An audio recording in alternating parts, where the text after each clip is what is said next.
Прывітанне, сябры, гэта Антаніна і мой 14-й выпуск відэаэксперымента, дзе я вучуся мантаваць, размаўляць па-беларуску і паказваю сваё жыццё ў гэтым влозе. Сёння выпуск вельмі насычаны. Па-першае, трохі пакажу, як я праходзіла свой чэкап па здароўю. Каб трошачкі сябе падбадзёрыць, мы адкрылі навагодні падарунак для кота. Нібыта гэта было на Новы год.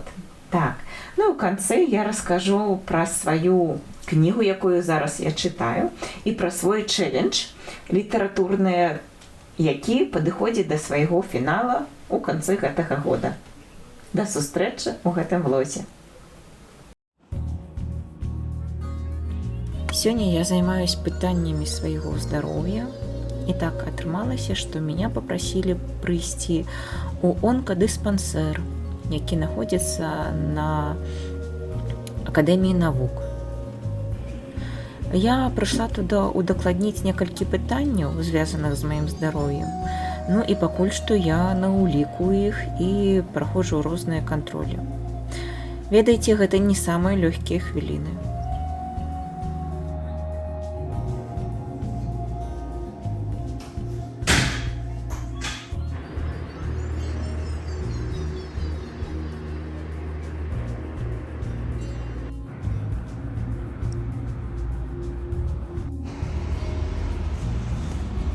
Месца не самае прыемнае, ні па сэнсу, ні па фізічнаму стану.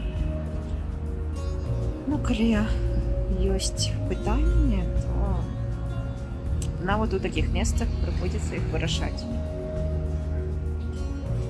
А ўжо пасля я вырашыла, што ў мяне ёсць трошкі часу падняць сабе настрой, развеяцца і паглядзець, ды паздымаць нешта прыгожае.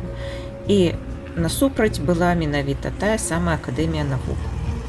Я часта праходзіла міма, калі працавала ў цэнтры, але не заўсёды дазваляла сабе проста спыніцца, паглядзець на вялікі будынак, як на твор архітэктуры.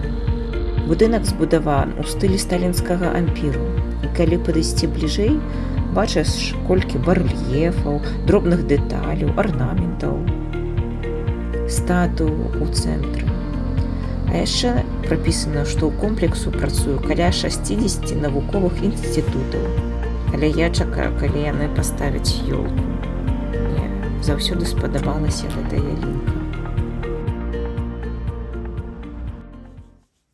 Нейкую прыладу прынеслі.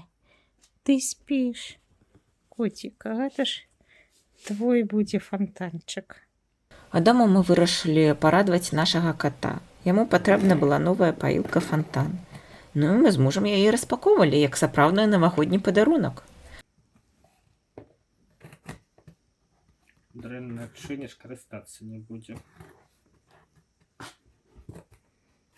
Мне здаецца, яму зараз нічога не патрэбна. Ён сядзеў, глядзеў на нас, быццам думаў, нарэшце. А гэта ўсё мне? А што гэта? Якая цацка. У выніку у нас атрымаўся такі маленькі сямейны святочны момант, хаця да Новага года яшчэ далёка. Чытайце, містер Кот. Коробку. Вывучайце. Коробку хоча. Кіраўніцтва карыстувача вывучайце. Вось карыстач.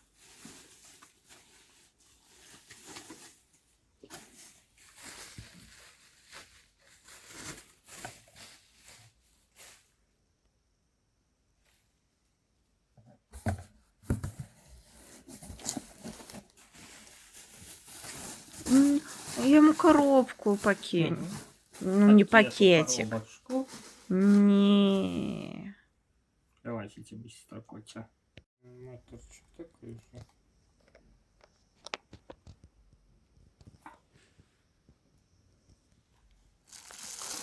Чаша, так. На 3 літри. Нюхай. Буде там 3 літри?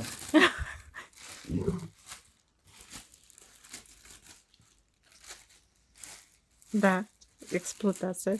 Тримай.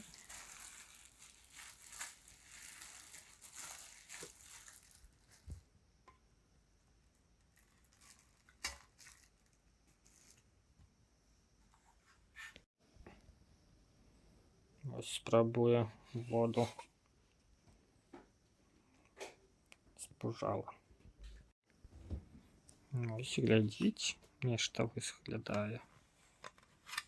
Ось хозяйка йому поставить. Контроль. Тяжко тримати. Контроль не факт, что прошла. Давай.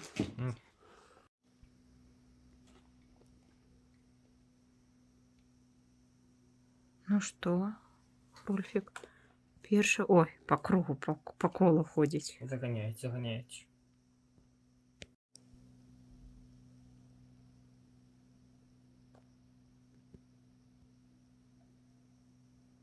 Пакуль не разумеете. Ну, а тым, хто застаўся, я раскажу пра свой літаратурны чэлендж, які ў мяне праходзіць у гэтым годзе. Я паставіла сябе мэту прачытаць 15 кніг за год, і адна з іх павінна была быць на англійскай мове. І вось, ну, тады я рашала, ці гэта будзе Little Woman или другая частка Гаррі Поттера. Вось, і так надыходзіць у нас снежень, я разумею, што ну, трошкі мой чэлендж не сыходзіцца. Вось, але ў мяне наперадзе цэлы месяц. І так трапілася, што муж падараваў мне кнігу, якую я зараз чытаю. Гэта на англійскім адаптаваным языке, Little Woman. І ён кажа, што ён гэтага не памятаў, што я казала, што менавіта гэтую кніжку я хачу прачытаць. Але я чытаю у такім захапленні, нібыта гэта я першы раз яе чытаю. Стараюся не так часта глядзець у Google Translate, але калі мне вельмі хочацца дазнацца нейкія дэталькі, я выкарыстоўваю яго, але ад гэтага яна не перастае быць чароўнай. Так, памятаю, калі я першы раз чытала гэтую кнігу, гэта было пасля святак, бо я яе атрымала як падарунак. І я тады думала, ну чаму пасля? Чаму пасля?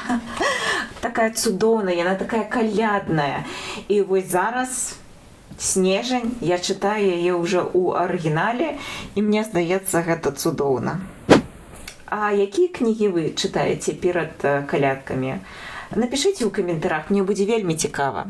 А калі вам цікавы гэты выпуск, калі ласка, пастаўце лайк, напішыце які-небудзь каментар. Гэта падтрымае беларускую мову на Ютубе. Да сустрэчы ў наступным влозе.